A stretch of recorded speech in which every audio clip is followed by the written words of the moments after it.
प्रसार भारती प्रस्तुत करता है नेशनल बुक ट्रस्ट के सहयोग से तैयार कार्यक्रम स्टोरी लाउंज। हाय बच्चों, स्टोरी लाउंज में आज हम आपको सुनवाने जा रहे हैं रविंद्रनाथ टैगोर की लिखी कहानी घर वापसी। तो चलो सुनते हैं कहानी घर वापसी।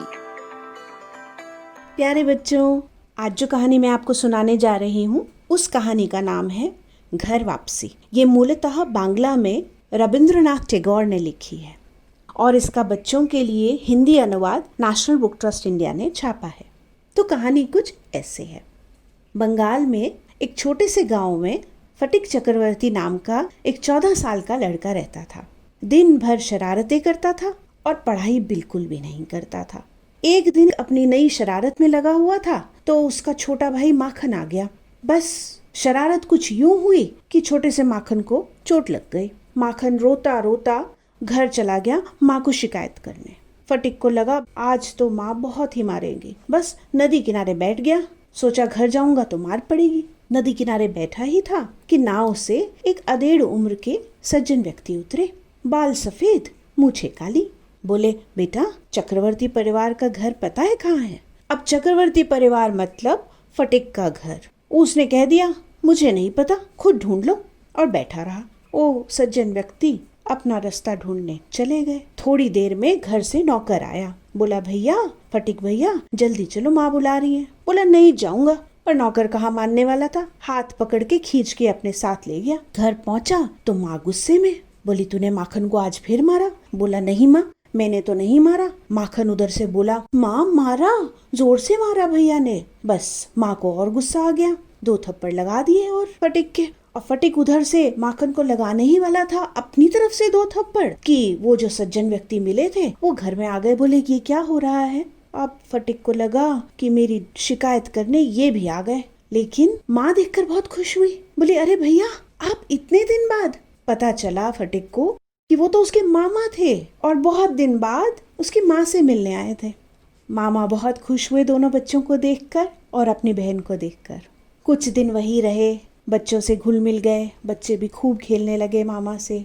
कुछ दिन बीतने के बाद मामा ने पूछा कि बहन बताओ, बच्चों की पढ़ाई लिखाई कैसे है, वो किस तरीके से रह रहे हैं? तो माँ ने आखिर शिकायत कर ही दी। बोली, भैया क्या बताऊं, मेरा जो बड़ा वाला है वो तो सिर्फ शरारतें करता है, पढ़ाई लिखाई में मन नहीं है। लेकिन जो मेरा छोटा है वो पढ़ाई लिखाई में अव्वल है। बस फिर क्या था, मामा ने सोचा बहन की मदद कर दूं। बोले, कोई बात नहीं, मैं इसको अपने साथ कोलकाता लेके चलता हूँ। मेरे बच्चे जो है ना उनके साथ पढ़ेगा, मन लग जाएगा। माँ ने फटिक को पूछा और फटिक खुश हो गया। सोचा दूसरे शहर जाऊंगा, नई नई चीजें देखूंगा। बोला, हाँ मैं तो मामा के साथ जाऊंगा।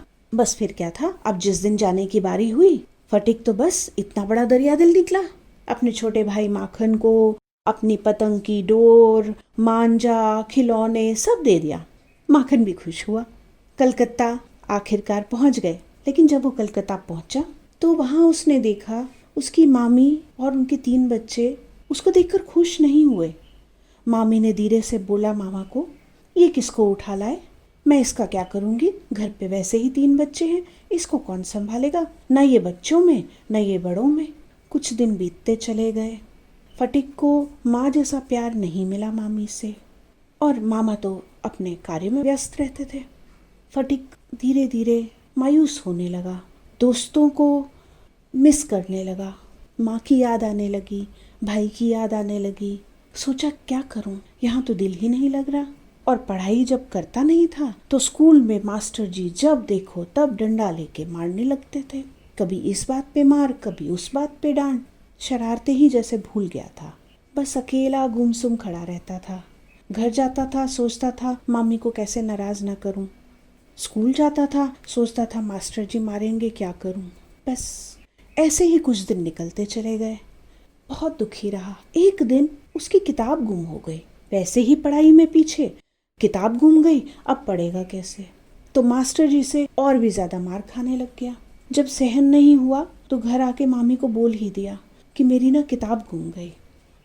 वो नाराज हो गई। बोली, हम क्या इसलिए कमा रहे हैं कि महीने में तुमको 5 किताबें ला के दूँ और तुम खोते रहो किताबें? मैं तो नहीं ला के दूंगी। बहुत मन दुखी हुआ फटिक का। सोचा घर जाऊं, अपने मामा को बोला, मामा मैं घर जाना चाहता हूँ अपनी माँ के पास। उसके मामा बोले, बेटा घर तो तभी जाओगे जब स्कूल की छुट्टियाँ होगी, ऐसे कैसे चले जाओगे? तो बोला, मामा छुट्टियाँ कब होंगी? बोले, वो तो नवंबर में होंगी। बोला, नवंबर तो बहुत दूर है मामा। बोले, बेटा ऐसे तो नहीं जा सकते, पढ़ाई तो पूरी करनी है। अब फटिक बहुत दुखी रहने लगा। माँ की याद बहुत ज़्यादा आने लगी और याद करने लगा कि कैसे उसने माँ को तंग किया था, कैसे अपने भाई को तंग किया था, लेकिन वो अपने थे, यहाँ बिल्कुल अकेला हो गया था। एक दिन उसने सोच लिया कि भाग जाऊँगा यहाँ से, अपने घर चला जाऊँगा। और एक दिन सुबह सुबह मामा मामी ढूंढने लगे, फटिक कहीं मिले ही ना, कहाँ चला गया कुछ पता ही नहीं। अब पुलिस में रिपोर्ट करने लगे तो शाम तक पुलिस की गाड़ी आके घर के सामने खड़ी हो गई। उन्होंने फटिक को उतारा, बोले ये भाग रहा था, हमने इसको पकड़ लिया। फटिक की हालत खराब, बहुत बुखार में तप रहा था वो, शायद मलेरिया हो गया था। मामा उसे गोद में अंदर ले आए, बोले बेटा ये क्या हुआ? बोला, मामा मैं अपने घर जाना चाह रहा हूँ, मुझे मेरी माँ की याद आ रही है, और कहकर बेहोश हो गया। रात भर मामा उसके पास ही बैठे रहे थे। अगले दिन जब होश आया, उन्होंने बोला, बेटा मैंने तुम्हारी माँ को बुलावा भेजा है, वो आती ही होंगी। लेकिन वो पूरा दिन निकल गया, गांव बहुत दूर था ना। अगले दिन शाम तक उसकी माँ आई और एकदम बोली, फटिक मेरा बेटा कैसा है? फटिक ने अपनी माँ को देखा और बोला, माँ छुट्टियाँ हो गई हैं, घर वापस चले। और ये कहानी यहाँ समाप्त हुई। उम्मीद है आपको अच्छी लगी होगी। अभी आप सुन रहे थे कहानी घर वापसी। ये कहानी थी रविंद्रनाथ टैगोर की लिखी हुई है। मुझे यकीन है आपने ज़रूर इनका नाम सुना होगा और इनके बारे में पढ़ा भी होगा। आपको ये कहानी कैसी लगी इसके बारे में तो आप हमें ज़रूर बताइएगा। लेकिन हम आपको ये भी बता दें कि कल आप सुनेंगे जगदीश जोशी की लिखी कहानी फूकू एन एलियन। तो बस कल फिर मुलाकात होती है। Till then you take care, bye. ये कार्यक्रम आकाशवाणी के विदेश सेवा प्रसारण की प्रस्तुति थी।